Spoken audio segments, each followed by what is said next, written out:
Hello guys. Today we're going to actually you don't know I have an iPhone. I have an iPhone. What's this? I actually have an iPhone. And you don't know my password. Okay, I'm logged in and where look. Ta-da! Oh. Here. Wait. Here's the actual. And now look. Look. See? Ta-da! Oops. Okay, Face ID and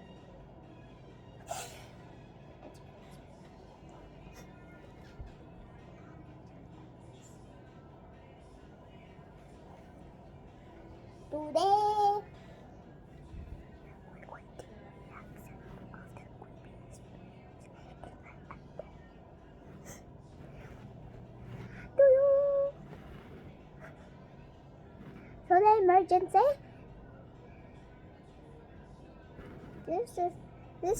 This is just like the iPhone box. And sign it. Oops. Okay, done. Now we're going to open YouTube. YouTube time. I have an iPhone. Not an iMac and not an iPhone 15 Pro Max. My mom is going to be mad if I spend her money. She will sell my actual Nintendo.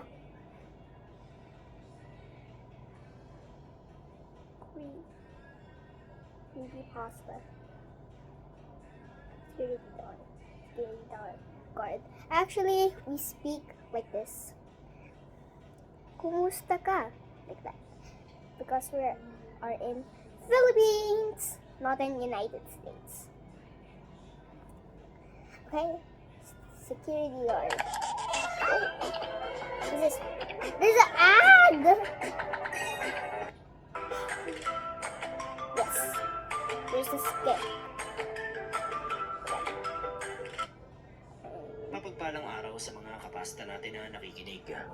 Sana ay mapakinggan nyo ito at magustuhan. June nga po pala, isang gwardya. Noong medyo bata-bata pa ako, siguro mga nasa 25 o 26 ako noon. Baguhan pa lang ako noon sa pagiging security guard.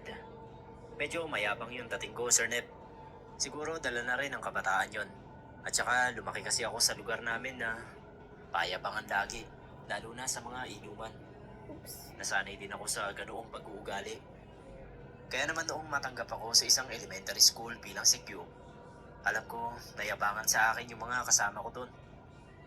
Unang linggo ko pa lang ay nagkwento yung isa sa mga matatanda doon na isa raw sa pinaka nakakatakot na lugar sa paaralan ay yung guardhouse sa ika-4 na gate. This is the Sabi creepiest nila sa video gabi raw of all ay time. walang gustong tumambay doon.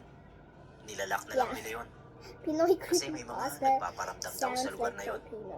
Kahit siya ay may experience na nakakatakot Remember doon. that. We're in Philippines. Also, Siyempre ako, I won't nagpayabang. share the Sabi ko kahit ako ang ilagay nila doon ay hindi ako matatakot. Sabi ko pa, dapat sila ang matakot sa akin. Nginitian lang ako ni Manong Romeo, pangalan nung matanda. Sabi niya, di ko raw alam ang sinasabi ko. Dagdag pa niya, kapag daw nakaya ko na tumagal doon ng isang buong gabi, ibibigay daw niya yung sweldo niya ng isang kinsena sa akin. Kinagabihan din nung araw na yon. Sabi ko, doon ako magpapantay. May dala lang akong flashlight at radyo. Medyo madilim na nung nagpasya akong pumunta sa may gate 4. Kahit umaga, bihira yung mga dumaraang mga estudyante o guro sa parting yon. Kasi wala halos classroom doon. Puro mga puno at bodega yung matatagpuan. Sa labas ng gate, may malawak na damuhan at naglalaki ng puno. I'm vlogging. Walang nakatira Lola, doon.